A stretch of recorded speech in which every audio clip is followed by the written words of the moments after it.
What's going on? I got 3 questions. I'm gonna try to keep it as short as possible.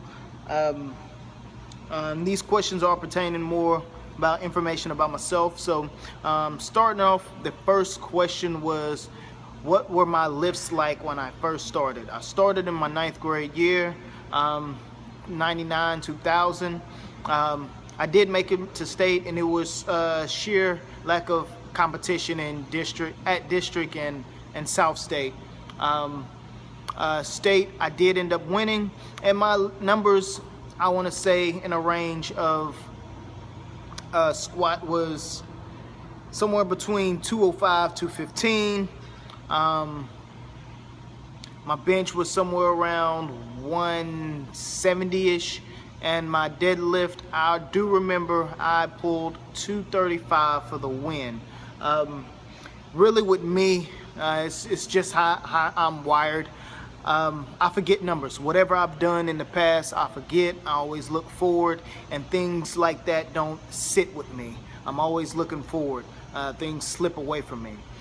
But somewhere around there, I was 114, and I wasn't weak by no means, but I wasn't extremely genetically gifted. It was more of a mindset for me. The next question is, why did I cut my hair, and do I feel any differences? I started growing my hair in 2005, right after Katrina. My daughter was born about 7 days after Katrina. It was a pretty tough time in my life, so I started growing my dreads, and it was just a part of my life. It's something I always wanted to do, so I grew my dreads, and I kept them for 15 years. So I kept them 15 years. It was an era of my life that I enjoyed, of growing, going through different things, and there's a few reasons why I cut it. One is, first off, they were getting too heavy. I had a lot of hair.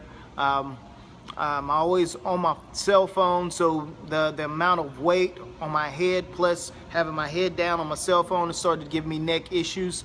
So I had to cut them off from that, but they was going to get cut off anyway, because it was a time in my life this year that it was time for a change. I had a couple things going on. I just felt like it was like a butterfly effect as far as I'm transitioning into another part of my life. This is another era. So that's what that represented. The dreads represented a new era, going through struggles, having a child in my life, and trying to figure out how to go about my life with these new things. And now that that's all over, I'm in another state to where I'm transferring from lifting to more teaching and things like that. So, and I just opened up this new gym, Southern League, down here in Mississippi. So it was just it's just a new era for me. So that was some of the reasons why I cut my hair. What difference do I feel? No, I didn't lose any strength. I am a person that stay cold, so now it is getting a little cooler. I get cold easily. Other than that, I don't miss them, because I had them for 10 years. So there's really no difference, other than I do get cold.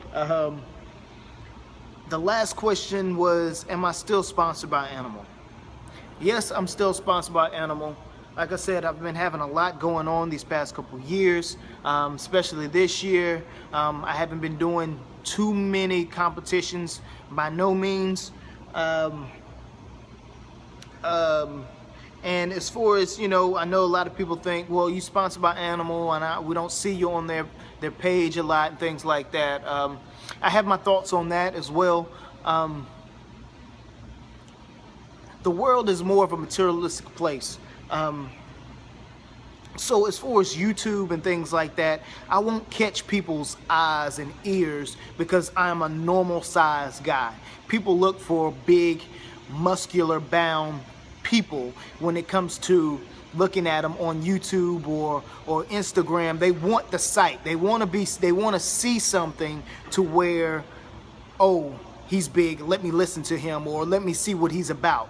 And that's my belief about my positioning in and at Animal. I don't fit that bill. I'm totally different. My information is totally different, so I don't fit in that bill. Now, when it comes to the Animal Cage, yes, I feel that bill, because when people see me in person, it's a whole nother different aspect. I'm small and they see me hoist up a lot of weight. I'm calm, I'm quiet, and that's what captures people about me, is because of my calmness and the strength I can or the energy that I can expel out of my body.